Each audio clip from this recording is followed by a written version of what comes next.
എടാ നീ block back mountain എന്ന് പറഞ്ഞ സിനിമയെക്കുറിച്ച് കേട്ടിട്ടുണ്ടോ? അത് ആങ് ലീ എന്ന് പറഞ്ഞ ഡയറക്ടർ സംവിധാനം ചെയ്ത സിനിമയല്ലേ? നമ്മുടെ ലൈഫ് ഓഫ് പൈയുടെ ഡയറക്ടർ. അതെ, ലൈഫ് ഓഫ് പൈയുടെ ഡയറക്ടറായിട്ടുള്ള ആങ് ലീ എന്ന് പറഞ്ഞ ഡയറക്ടറുകൊണ്ട് തന്നെ അതിന് മുമ്പേ ഇറങ്ങിയൊരു സിനിമയാണ്. 2005 ഇറങ്ങിയൊരു പടമാണിത്. സോ ഇതൊരു ഇൻഡിപെൻഡൻ്റ് ആയിട്ടുള്ള ഒരു മൂവിയാണ്. എനിക്ക് ഇൻട്രസ്റ്റ് ഉണ്ടെങ്കിൽ ഞാൻ ബാക്കി പറയാം. അതെ, ഞാൻ ഇൻട്രസ്റ്റ് ആണ്, നീ പറഞ്ഞു.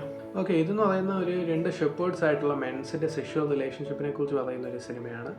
സോ അതാണ് സിനിമയുടെ പ്രിമിസ്. സോ അവർ മാരേജ് കഴിയുന്നുണ്ട് അവരുടെ ഗേൾ ഫ്രണ്ട്സ് ആയിട്ടുള്ള, ബട്ട് ആ ഒരു മാരേജ് കഴിഞ്ഞിട്ട് ആ ഒരു സെക്ഷുവൽ റിലേഷൻഷിപ്പ് സ്റ്റോപ്പ് ചെയ്യാൻ പറ്റുന്നില്ല. ഇതാണ് സിനിമയുടെ ആ ഒരു പ്രിമിസ്. അപ്പോൾ ഈ സിനിമയുടെ പോസിറ്റീവ്സ് എന്തൊക്കെയാണ്? ഇത് ആങ് ലീ എന്ന് പറഞ്ഞ ഡയറക്ടറിന് ബെസ്റ്റ് ഡയറക്ഷനും അതുപോലെ തന്നെ അഡാപ്റ്റഡ് സ്ക്രീൻ പ്ലേക്കും അതുപോലെ തന്നെ ഒറിജിനൽ സ്കോറിനും അക്കാഡമി അവാർഡ് കിട്ടിയ ഒരു സിനിമയാണ്. സോ അദ്ദേഹത്തിൻ്റെ ഡയറക്ഷനാണ് ഏറ്റവും വലിയൊരു ഹൈലൈറ്റ് ആയിട്ട് തോന്നിയത്. കാരണം നമുക്ക് കണക്ട് ആവുന്ന രീതിയിൽ തന്നെയാണ് ആ ഒരു ഡയറക്ഷൻ വന്നിരിക്കുന്നത്. സോ ഇമോഷണൽ കണക്ഷൻ ഫീൽ ചെയ്യുന്നുണ്ട്. പിന്നെ സ്ലോ പേസ്ഡ് ആയിട്ടുള്ള നറേഷനാണ് ഈ ഒരു സിനിമ ഡിമാൻഡ് ചെയ്യുന്നത്. സോ ആ ഒരു ട്രാക്കിലാണ് സിനിമ പോകുന്നത്.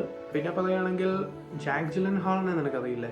നമ്മുടെ സോഴ്സ് കോഡിനകത്തും സോഡിയാക്കിനകത്തൊക്കെ അഭിനയിച്ച ആക്ടർ ജാക്ക് ജിലൻഹോൾ അല്ലേ? അതെ, ആ മെയിൻ സിനിമകൾ ചെയ്ത കിടിലൻ ആക്ടറാണ് അദ്ദേഹം. സോ അദ്ദേഹത്തിന്റെ പെർഫോമൻസ് എടുത്ത് പറയേണ്ട ഒന്നാണ്. അതുപോലെ head ledger great actor. I mean പുള്ളി ഓൾറെഡി മരിച്ചുപോയി. സോ അദ്ദേഹത്തിൻ്റെ ഒരു മെമ്മറബിൾ പെർഫോമൻസ് ആണ് ഈ സിനിമ തരുന്നത്. ഹെഡ് ലെഡ്ജർ ഈ ഒരു സിനിമയിൽ തന്നെയാണ് അഭിനയിച്ചേക്കുന്നത്. സോ അദ്ദേഹം നീ പറഞ്ഞ പോലെ തന്നെ അദ്ദേഹം മരിച്ചുപോയി. സോ അദ്ദേഹത്തിൻ്റെ ഒരു മെമ്മറബിൾ പെർഫോമൻസ് ആണ് ഈ ഒരു സിനിമ വന്നിരിക്കുന്നത്.